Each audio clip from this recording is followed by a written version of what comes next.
Welcome to exam विवेचना। तो दोस्तों, आज मैं फिर से आपके समक्ष एक मॉक टेस्ट को लेकर आया हूं। इससे पहले भी हमने बहुत से मॉक टेस्ट को डिस्कस करा है। अगर अभी तक आपने उन्हें नहीं देखा है तो आप उन्हें भी देख सकते हो। उनका लिंक आपको डिस्क्रिप्शन बॉक्स में दे दिया जाएगा, वहाँ पर जाकर आप उन्हें चेक कर सकते हो। ठीक है। जो आज का मॉक टेस्ट रहने वाला है ये रहेगा भारतीय काव्य शास्त्र पर। स्पेशली आप अगर NTA नेट या LT कमीशन या LT टेट की तैयारी कर रहे हो तो इसके लिए ये वरदान साबित हो सकता है। वीडियो को ज़्यादा से ज़्यादा लाइक कीजिएगा, शेयर कीजिएगा, अपने मित्रों के साथ शेयर कीजिएगा जो इन विषयों की तैयारी कर रहे हों। ठीक है ना। तो चलिए वीडियो को स्टार्ट करते हैं। तो जो यहाँ पर पहला प्रश्न पूछा गया है, वक्रोक्ति जीवितम नामक ग्रंथ के रचनाकार कौन है? कौन सी रचना है? वक्रोक्ति जीवितम। इस ग्रंथ के रचनाकार का नाम बताना है हमें। तो यहाँ पर जो सही विकल्प हो जाएगा वो हो जाएगा विकल्प सी, कुंतक। ठीक है।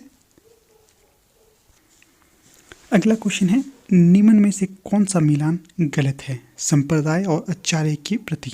यहाँ पर आचार्य दिया गया है और संप्रदाय दिया गया है। इनमें से एक ऐसा विकल्प दिया है जो गलत है संप्रदाय और आचार्य के प्रति।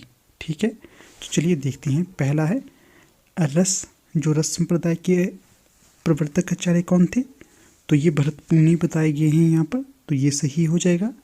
अगले हैं वामन। इनका बताया गया है रीति, तो ये भी सही हो जाएगा। अगले हैं ध्वनि संप्रदाय। इसके प्रवर्तक माने गए हैं या आचार्य माने गए हैं आनंदवर्धन, तो ये भी सही हो जाएगा। तो यहाँ पर जो औचित्य संप्रदाय है इसका बताया गया है भामा। तो यहाँ पर जो भामा है ये आपके औचित्य के नहीं होंगे, तो ये हैं अलंकार के। ठीक है। औचित्य का कौन है? तो ये होंगे क्षेमेंद्र। तो सही विकल्प यहाँ पर सी हो जाएगा। अगला क्वेश्चन देख लेते हैं। निम्न में से कौन सा विद्वान उसके ग्रंथ के साथ सुमेलित नहीं है? तो चलिए देखते हैं। विकल्प ए में है काव्यालंकार और इसके रचनाकार हैं भामा। ठीक है। और विकल्प 2 में है काव्यालंकार सूत्रवृत्ति, इसके रचनाकार बताए गए हैं राजशेखर। तीसरा है ध्वन्यालोक और इसके रचनाकार हैं आनंदवर्धन। चौथा है औचित्य विचार चर्चा, इसके रचनाकार हैं क्षेमेंद्र। तो यहाँ पर जो असत्य विकल्प हो जाएगा तो वो हो जाएगा विकल्प बी, अर्थात जो काव्यालंकार सूत्रवृत्ति है इसके रचनाकार राजशेखर नहीं होंगे। ठीक है। कौन होंगे इसके रचनाकार? तो ये हो जाएंगे आपके वामन। ठीक है ना। इसका आपको विशेष ध्यान रखना है। अगला क्वेश्चन है 4। इसमें पूछा गया है व्यक्ति विवेक और काव्य प्रकाश नामक रचनाएं किन की है? एक है व्यक्ति विवेक और दूसरी है काव्य प्रकाश। तो यहाँ पर हमें इसका सही विकल्प बताना है। विकल्प ए में है महिम भट्ट और जयदेव। विकल्प 2 में है जयदेव और मम्मट। विकल्प 3 में है महिम भट्ट और मम्मट। और विकल्प 4 में है जयदेव और राजशेखर। तो चलिए बताते हैं सही विकल्प कौन सा होगा। तो जो विकल्प सी है ये सही हो जाएगा, अर्थात जो व्यक्ति विवेक रचना है इसके रचनाकार होंगे महिम भट्ट और जो काव्य प्रकाश नामक रचना है इसके रचनाकार हो जाएंगे मम्मट। तो इस प्रकार से विकल्प सी यहाँ पर सही हो जाता है।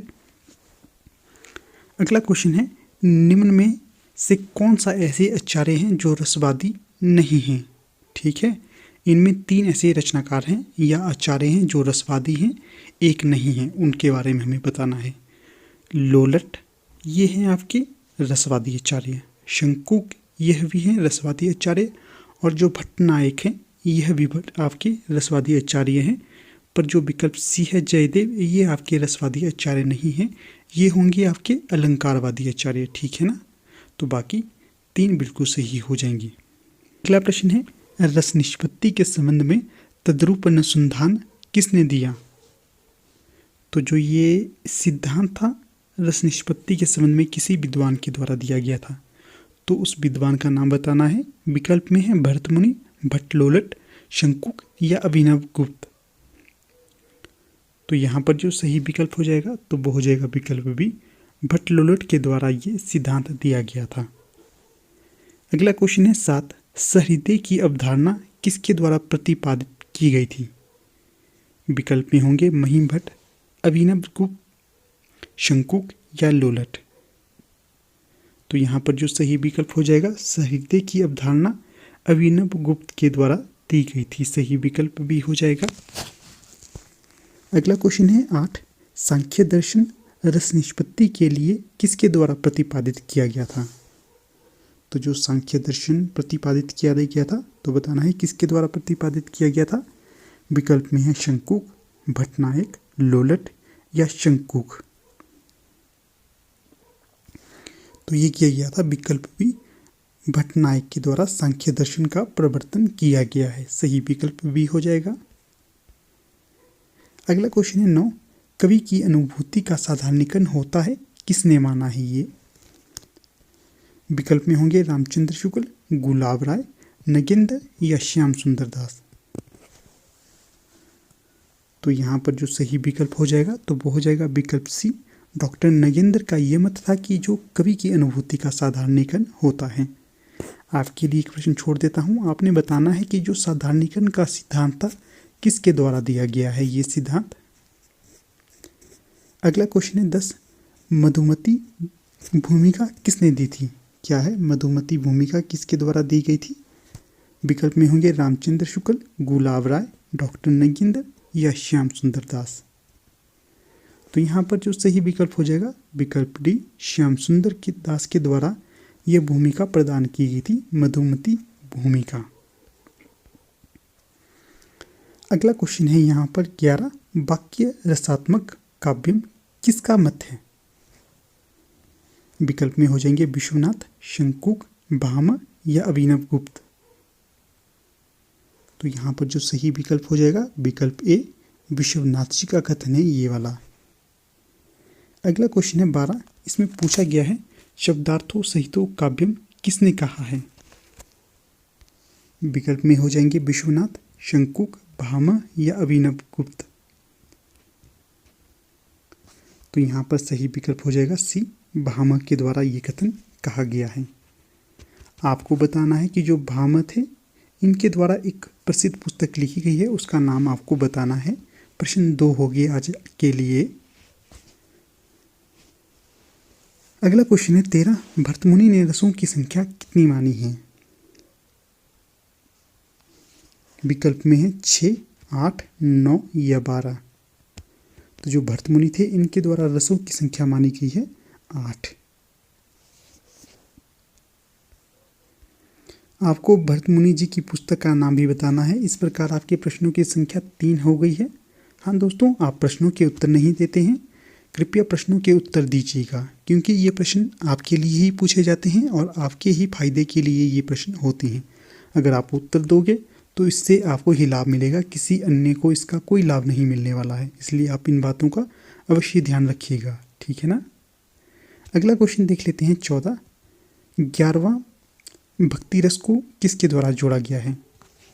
प्रश्न का क्या तात्पर्य है, जो रसों की संख्या 11वीं किस आचार्य के द्वारा की गई है, और वो रस कौन सा था जो 11वां था?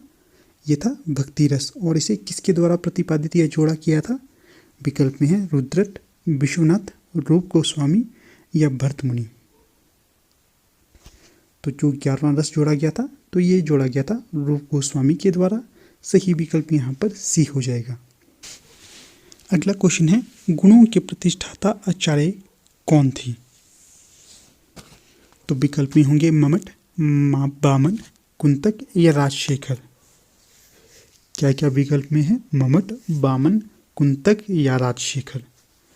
तो यहाँ पर सही विकल्प हो जाएगा विकल्प बी, जो बामन थे ये गुणों के प्रतिष्ठाता आचार्य माने जाते हैं। अगला क्वेश्चन है, आचार्य भरतमुनि के द्वारा गुण की संख्या कितनी मानी गई है? विकल्प में है 8, 10, 12 या 16। तो जो ये प्रश्न है एक बार एनटीए नेट के द्वारा इसे पूछा गया था। तो जो आचार्य भरत है इनके द्वारा गुणों की संख्या मानी गई है 10। सही विकल्प यहाँ पर बी हो जाएगा। अगला क्वेश्चन है यहाँ पर 17, तू खुद की खोज में निकल, तू किस लिए हताश है, तू चल, तेरे वजूद की समय को भी तलाश है, समय की को भी तलाश है। तो जो ये काव्य पंक्ति हैं इनमें कौन सा गुण प्रस्तुत किया गया है या यहाँ पर कौन सा गुण प्रकट हो रहा है? तो विकल्प में होंगे ओज, प्रसाद, माधुर्य या इनमें से कोई नहीं। तो यहाँ पर जो गुण प्रस्तुत हो रहा है तो ये हो रहा है आपका ओज गुण। सही विकल्प यहाँ पर ए हो जाएगा। अगला प्रश्न है 18। तो ये गाना तो बहुत ही ज़्यादा प्रसिद्ध है। क्या है ये गाना, क्या है इसकी पंक्तियाँ? ए हीर मेरी तू हंसती रहे, तेरी आंख घड़ी भर नम ना हो, मैं मरता था जिस मुखड़े पे उसका उजाला कम ना हो। तो जो ये पंक्तियाँ हैं गीत की, तो इसमें पूछा गया है इन काव्य पंक्तियों में प्रसाद गुण की झलक दिख रही है। आपको याद रखना है किसकी गुण कौन सा गुण यहाँ पर दिख रहा है, तो ये दिख रहा है प्रसाद गुण। ठीक है, तो पूछा गया है इन पंक्तियों के रचनाकार कौन है। तो वैसे तो शायद इस प्रकार से ये प्रश्न आपके लिए नहीं पूछा जाएगा। प्रश्न इस प्रकार से हो सकता है कि जो ये पंक्तियाँ हैं इनमें कौन सा गुण है, तो इसमें होगा प्रसाद गुण। जनरली तौर पे मैं आपसे ये प्रश्न पूछ रहा हूँ, आपको ये याद होना चाहिए क्योंकि बहुत ही ज़्यादा प्रसिद्ध ये पंक्तियाँ रही हैं, बहुत ही ज़्यादा प्रसिद्ध ये गाना रहा है। इसके उपलक्ष्य पे आपसे पूछ रहा हूँ कि इन पंक्तियों के रचनाकार कौन है। विकल्प में होगा विपराग, अक्षय कुमार, मनोज मुंतशिर या डॉक्टर बच्चन सिंह। तो दोस्तों इस प्रश्न का उत्तर मैं आपको नहीं दूंगा, तो इसका आपको बताना है इसका उत्तर क्या होगा। ठीक है, ये आपके लिए छोड़ देता हूँ। बहुत ही ज़्यादा प्रसिद्ध गाना है दोस्तों ये।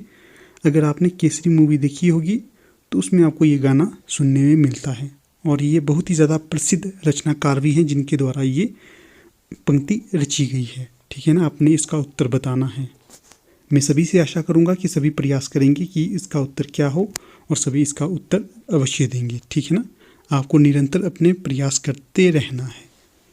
अगला क्वेश्चन है 19। काव्य प्रयोजन को दिव्य अनुभूति प्रदान करने वाली शक्ति किसने माना है? क्या है प्रश्न दोस्तों? काव्य प्रयोजन को दिव्य अनुभूति प्रदान करने वाली शक्ति किसने कहा है? विकल्प में होंगे मैथिली शरण गुप्त, रामचंद्र शुक्ल, डॉक्टर नगेंद्र या गुलाब राय। तो यहाँ पर जो सही विकल्प हो जाएगा तो वो हो जाएगा आचार्य रामचंद्र शुक्ल के द्वारा काव्य प्रयोजन को दिव्य अनुभूति प्रदान करने वाली शक्ति कहा गया था या माना गया था। अगला और आज का अंतिम प्रश्न है ननु शब्दार्थो काव्यम किसने कहा है? विकल्प में होंगे भामा, दंडी, रुद्रट या ममट। तो यहाँ पर जो सही विकल्प हो जाएगा तो वो हो जाएगा आपका 20 का सी। रुद्रट के द्वारा ये पंक्ति कही गई थी कि ननु शब्दार्थो काव्यम। ठीक है, तो यहाँ पर आज का अंतिम प्रश्न और 5वां प्रश्न आपके लिए छोड़ देता हूँ कि जो दंडी थे इनके काव्य ग्रंथ का नाम आपको बताना है कि इनके काव्य ग्रंथ का क्या नाम है। ठीक है, तो ठीक है दोस्तों, यहाँ पर अपनी वीडियो का समापन कर लेते हैं। आप लोग वीडियो के अंत तक बने रहे और बड़ी शिद्दत के साथ आपने पूरी। इसी के साथ यहाँ पर देखिए आप हमारे हार्ड कॉपी नोट्स भी अपने घर मंगवा सकते हो।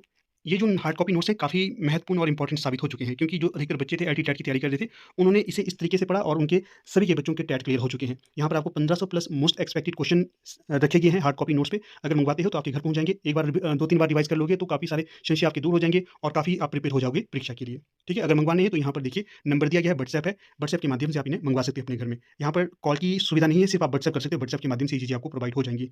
ठीक है, तो चलिए।